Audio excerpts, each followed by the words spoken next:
В ранната есен има ли по-красива гледка от дърветата, превърнали се в златен накит? Дворовете във вилната зона на Варненския квартал Възраждане са богати с такива нанизи. Там е сгушена и къщата на Катя и Петър Петрови. Предупредени са кога ще им гостуваме и ни посрещат с двете си кучета. Отваря се широка врата и попадаме в голяма работилница. Оборудвана е с всякакви приумици на техниката, които определено не са женска работа. От тавана виси метална конструкция. Нея успявам да разпозная. Делтапланер. Виждам обаче и нещо с перка, което не мога да разконспирирам. Питам домакина какво е. Това е автожир. Това е винтогрил. Летателен апарат. Значи тук горе, там в оня ротор се вмонтира витло, което е там поставено. Ще го видим от насрещния въздух.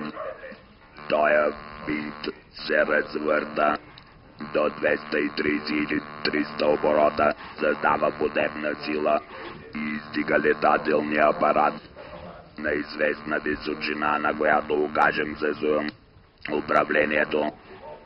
Тавана на тия апарати е някъде към 3000 метра. На ултралайт летателните апарати, към които принадлежи този, е разрешено да летят до 300 метра, а може да вдигне във въздуха. Един такъв апарат с винт дълъг 8 метра или 8,26, както е този. 800 килограма, 1 тон във въздуха, има много добри качества и голяма подемна сила. Автожирът на Петър Петров е първият такъв апарат в България, изцяло конструиран от сам човек. Има много опити за създаването на подобни летателни средства, но не са доведени до край, не са стигали до изпитания и до полет. Петър Петров вече е изпитал своя автожир на 30 септември тази година. На летище Суворово направихме изпитанията, които са задължителни за един летателен апарат, натоварени с 800-900 кг олово. Там отпред на тележката, оловото е там и в продължение на 4 часа този апарат с развъртян винт показа своите качества. След огледа нямаше някакви промени по връзки, сглобки, механизми, нямаше дефекти и най-важното, което е, че при изпитанията нямаше вибрации на ротора, на управление на машина. Това е, което най-много ме радва. Отлепихме го от пистата. Известно време беше в полет, но пистата е много къса и не позволи по-нататъчни полети. Искам да кажа по-продължителен полет. Кога ще направите този по-продължителен полет, след като няма друга причина да не стане? Ами, проблемът е само един. Трябва тук да се монтира преротатор.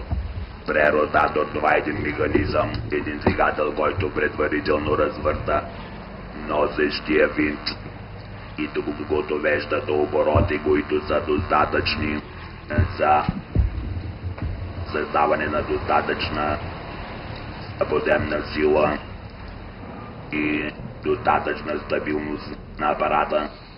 Това зависи от финанси, от пари, от време.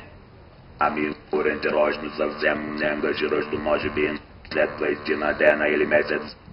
За сега автожирът има само една седалка, но може да вдигне още 400-500 кг. Трябва обаче да се увеличи и мощността на двигателя му. Цял живот съм си правил всичко сам. Майстор у нас не е влизал. Нито за къща, нито за апартамент, нито за лодка, за яхта. Мисля, че и сам обичам съпругата си. Усмихва се широко 57-годишният Петър Петров и разказва, че преди мечтите му да разперят криле за летене, години наред е строил плавателни съдове. 3 години се самообразовал у дома, докато построи първата си лодка, а после стотици излезли изпод 7-те му матрици. Правил е скутери и няколко яхти.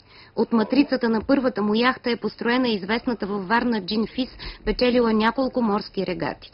Организирал затворен цикъл на цялото производство в работилницата си, но после се разболял и се наложило да го продаде. Остана ли му последната недостроена лодка в двора и оптимизмът за постигане на следващите цели? Поради заболяването ми, моя професор и приятел ми забрани да се докосвам до смоли и ми забрани да влизам в морето. Боже, лоша работа, викам си, като не мога да плувам, ще летя. И това е решение. И ми казва, сменяш разбиране за концепции за живота на 180 градуса. Хубаво, какво по-добро от това? Стихиите трите: земя, вода, въздух, небе. Абе, мъча са да ги погоре и трите. По земята тъпча и я мачкам горката от дълго време. По морето съм бил. Сега, ако погоре и въздуха, удоволствието ще бъде върховно. Трябва да има адреналинче и душичката, за да не те напусни, трябва да я храниш. Дали така викат македонците, рани душа да те слуша. Остава още една възможност – пътешествие до центъра на Земята. О, Боже, там Може да конструирате такъв апарат. трудна работа. Правили са опити, обаче, доколкото знам, там е малко горещичко. Винаги трябва да имам цел, а уникалността е моята марка, казва Петър Петров и отново демонстрира оригиналното си чувство за хумор. Гордее се, че е завършил Вълчедолската гимназия. Там получил стабилно образование, което му помага и до днес. После учил в строителен техникум. Служил и в секретно поделение на военно-въздушните сили, а години наред работил като електрончик във Варненския радиозавод, настройвал радиолокационната апаратура на корабите. Иначе все по шантавите работи си падам. Усмихва се дяволито Петър Петров и поглежда съпругата си Катя, детска учителка, ученическата му любов, която и до днес поделя неговите авантюри. Освен всичко друго, е радиолюбител с разрешително първи клас. Апаратурата му също е уникална, японска разработка. С нея прави УКВ и късовълнови връзки с целия свят. Войка папа, радио папа, ЛЗ2, PRP на приемане. Така по-добре ли е? По-добре. По-добре. Добре, благодаря ти. Радвам се да те чуя. Следващият проект на изобретателя е едномоторно ултралеко самолетче, около 100 килограма с двигател 28 конски сили. Такива апарати летят без нужда от разрешително. Замислила и двувинтов вертолет да направи. Преди това обаче ще организира производство на перки и витла за ултралеки летателни апарати. В България няма кой да ги прави, освен 2-3 души, които ги изработват ръчно. А ако искате да видите първия български автожир, идете в Шумен от 19 до 21 октомври. Там ще се проведе традиционната среща на любителите и конструкторите на ултралеки летателни апарати.